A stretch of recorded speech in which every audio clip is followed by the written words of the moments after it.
औलाद अपने माँ बाप के साथ जैसा करेगी उसकी भी औलाद वैसा ही करेगी। एक बेटा बाप के कले कालन को पकड़ा, खींच के घर से निकाला बाहर, खींच के लेके जा रहा था, तो एक जगह पे जाके बाप रुक गया, बोला बेटा बस कर, बस कर, इससे आगे मुझे मत ले जा। यहीं तक मैंने भी अपने बाप को कालर पकड़ के खींच के लाया था, यहीं तक मैंने भी अपने बाप को कालर पकड़ के खींच के लाया था, उसका बदला तुमने वसूल कर लिया है। इसलिए नौजवानों, मेरे बच्चों, एक बात याद रखना, आज तुम जैसे अपने माँ बाप के साथ करोगे, कसम खुदा कि तुम्हारी औलाद भी कल होकर वैसा ही तुम्हारे साथ करे। ये बदला है, ये बदला है, ये बदला है। हो जैसी करनी वैसी भरनी। तो इंशाल्लाह अपने माँ बाप के साथ अच्छा सलूक करेंगे मेरे भाई, करेंगे इंशाल्लाह। कितने लोग करोगे? पीते पीते दूध कभी चल में जब छुप जाते थे, खुद ठंडक में माँ सोती, खुद ठंडक में माँ सोती, सूखे में हम सो जाते थे, गोदी में हम सो जाते थे। माँ बोली मन भावन मेरा बेटा रूप समान है, जो माँ की ममता ना समझे वो कितना नादान है, वो कितना नादान है जिनके सर पे माँ की ममता, जग में बड़ा इंसान है, जग में बड़ा इंसान है। इसमें से बहुत सारे भाई हमारे होंगे जिनकी माँ नहीं होगी, जिसका बाप इस दुनिया से चला गया, माँ चली गई। अफसोस होता मेरे बच्चों, माँ बाप का मकाम क्या है, माँ बाप कैसी दौलत है। उनके दिलों से पूछो जिनकी माँ बाप जिंदा नहीं है, मुझसे पूछो कि मेरे माँ बाप आज नहीं हैं, कुर्बान जाओ। उनसे पूछो जिनकी माँ नहीं है, जिसका बाप नहीं है, तुम क्या समझोगे? इस दौलत, ये दौलत अल्लाह ने दिया है, इसकी इज्जत करो, इसलिए कि माँ बाप के कदमों के नीचे जन्नत है। मत पूछो रातों को मैं भी कैसे कैसे सोता हूँ, मत पूछो रातों को मैं भी कैसे कैसे सोता हूँ, जब जब माँ की याद सताए चुपके चुपके रोता हूँ, चुपके रोता हूँ। है दर माँ के चरणों में तन मन धन कुर्बान है, जो माँ की ममता ना समझे वो कितना नादान है, वो कितना नादान है। उनके दिल से पूछो,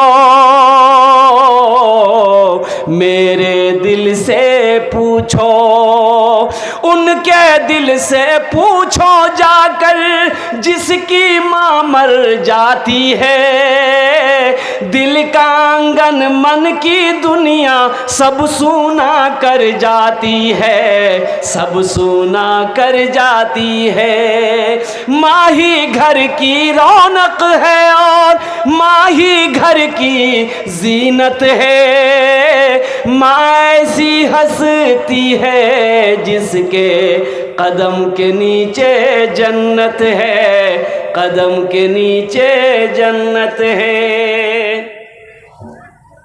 इसलिए मेरे बच्चों, इबरत हासिल करो, अपने माँ बाप को कभी तकलीफ मत देना, अपने माँ बाप को कभी नाराज ना करना। अल्लाह तौफीक दे तो उनकी दुआएं लो, उनकी इतनी खिदमत करो कि दिल से दुआ निकल जाए, दिल से दुआ निकल जाए। हजरत मूसा अलैहिस्सलाम ने पूछा कि या अल्लाह, जन्नत में मेरा साथी कौन रहेगा, जन्नत में मेरा साथी कौन रहेगा, मेरे पड़ोस में कौन रहेगा? तो अल्लाह ने कहा कि मूसा, ये कसाई है, वही तेरा जन्नत में साथी होगा। कौन बनेगा? तो मूसा अलैहिस्सलाम हो गए, हैरत हो गए कि अल्लाह तूने मुझे पैगंबर बनाया और जन्नत में मेरा साथी कसाई होगा? कि अल्लाह वो कौन है, कहाँ मिलेगा, मैं उससे मिलना चाहता हूँ। कहा कि फला बाजार देखा है? बोला या रसूल अल्लाह। या अल्लाह, तो बोले उसी बाजार में चला जा, वहीं पर उसकी गोश्त की दुकान है, मुलाकात हो जाएगी। मूसा अलैहिस्सलाम गए, देखना चाहते थे कि ये नौजवान का अमल कौन सा है, ये कौन सा अमल करता है जिसके बिना पर वो जन्नत में मेरा साथी होगा। वो गया तो गोश्त की दुकान पे गोश्त काट रहा है, ग्राहक आ रहा है, गोश्त दे रहा है। ये मूसा अलैहिस्सलाम को ये नौजवान पहचानता नहीं था कि ये अल्लाह के पैगंबर है। मूसा अलैहिस्सलाम दूर बैठे देख रहे हैं कि ग्राहक आ रहा है, गोश्त काट रहा है, वजन करके दे दे रहा है। और कुर्बान जाओ, गोश्त को वजन कर रहा है, वो बेचता चला जा रहा है। मूसा अलैहिस्सलाम देखना चाहते हैं कि ये नौजवान कौन सा अमल करता है, क्या तहज्जुद पढ़ता है, कितना इबादत गुजार है, क्या है ये मैं जन्नत में मेरा साथी है। कई घंटा बैठे रहे, आपने कोई अमल नहीं देखा, सिर्फ गोश्त बेचते हुए देखा, सिर्फ गोश्त बेचते हुए देखा। अच्छा, जब शाम हुई तो गोश्त का दुकान ये नौजवान बंद किया। अब कुछ नरम नरम गोश्त को जो ना काट के उन्होंने अपना झोला में डाला, दुकान समेटा, झोला उठाया, घर के तरफ चलने लगा। तो मूसा अलैहिस्सलाम ने कहा कि नौजवान जरा ठहर। बोला कहिए। बोला क्या तू चाहता है कि मैं तेरा मेहमान बन जाऊं, तू चाहता है? तो नौजवान ने कहा कि खुशनसीबी हमारी है, अगर आप मेरे घर चलना चाहे आप मेरे मेहमान बन जाइए। पहचानता नहीं था कि अल्लाह के पैगंबर। बोला शौक से आप मेरे घर चल सकते हैं। बोला चल। आगे आगे नौजवान है, पीछे पीछे अल्लाह के पैगंबर हज़रत मूसा अलैहिस्सलाम है। जब घर पर ये नौजवान पहुंचा, मूसा अलैहिस्सलाम को बिठाया, देखता है कि इस कोने में एक चारपाई पड़ी है, वहाँ पर एक ज़ईफ़ा औरत, कमज़ोर सी नहीफ सी औरत, बुढ़िया जो है वो पड़ी हुई। ये नौजवान करीब गया और माँ से इशारे में कुछ बात किया, बुढ़िया से, ज़ईफ़ा से, और उठाया, पानी के चंद घोंट पिलाया, फिर माँ को सुला दिया। वो नौजवान आया, बर्तन धोया, हांडी चढ़ाया चूल्हे पे और गोश्त पकाया। गोश्त पकाने के बाद आटा गोंदा, रोटी पकाई, और रोटी पकाने के बाद एक प्याला लिया, शोरबा डाला गोश्त का, और वो एक रोटी तोड़ करके उसमें अच्छा से मिलाया, मुलायम किया, एकदम साफ लिक्विड कर दिया। मूसा अलैहिस्सलाम देखते जा रहे हैं, अल्लाह के पैगंबर देखते जा रहे हैं। कुर्बान जाइए, लिक्विड हो गया। ये नौजवान चारपाई के करीब गया, चारपाई के एक कोने में बैठा, अपनी माँ को उठाया, हाथों में सीने से लगाया, यूं सीने से लगाया, और माँ के प्याले में पानी लेकर पहले चेहरा धोया और अपना गमछा से माँ के चेहरे को पोंछा, फिर रोटी का लुकमा उठाकर मां के मुंह में डाला। वो मां खाती जा रही है, कुछ बोल रही है, इतनी ताकत तो नहीं, आवाज तो नहीं है वो दूर वाले समझ पाए। तो मूसा अलैहिस्सलाम ने कान लगाया कि ये बोल क्या रही है। तो नौजवान से पूछा कि तेरी मां कुछ बोल रही है। तो नौजवान बोला कि मैं क्या बताऊं, मेरी मां ऐसी दुआ मांग रही है कि मैं बता नहीं सकता। मैं अपनी माँ की खिदमत करता हूँ तो मेरी माँ यही दुआ करती है हमेशा कि या अल्लाह, मैं अपने बेटे से राजी हूँ, तू इसे जन्नत में मूसा का साथी बना दे, मूसा का साथी बना देना। तो बताइए कहाँ हम गुनहगार हैं, अब मूसा अलैहिस्सलाम अल्लाह के पैगंबर हैं, भला साथी बन सकते हैं। मूसा अलैहिस्सलाम ने उसके पीठ पे हाथ को रखा और कहा कि बेटा जानते हो तुम खुश नसीब हो, अल्लाह ने वो मकाम अता फरमाया, मूसा तेरे सामने खड़ा है। माँ की दुआ रद्द नहीं होती, बाप की दुआ रद्द नहीं होती। अल्लाह तौफीक दे। अल्लाह के नबी जनाब मोहम्मद रसूलुल्लाह सल्लल्लाहु अलैहि वसल्लम अपने माँ के शिकम में थे, बाप का इंतकाल हो गया।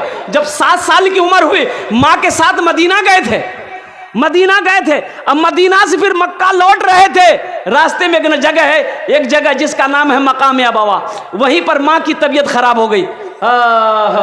हजरत आमिना की तबीयत खराब हो गई।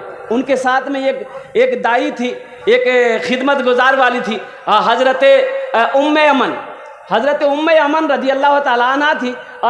इतना तेज़ बुखार आया हजरत आमिना को, इतना तेज़ बुखार आया कि वो बुखार उतरता था, चढ़ता था, उतरता था, यहाँ तक कि कभी कभी हजरत आमिना बेहोश हो गई और उसी बेहोशी की हालत में इंतकाल कर गई। अल्लाह के रसूल सल्लल्लाहु अलैहि वसल्लम की उम्र 7 साल थी। भाई कितनी उम्र थी? 7 साल की उम्र में माँ चली गई।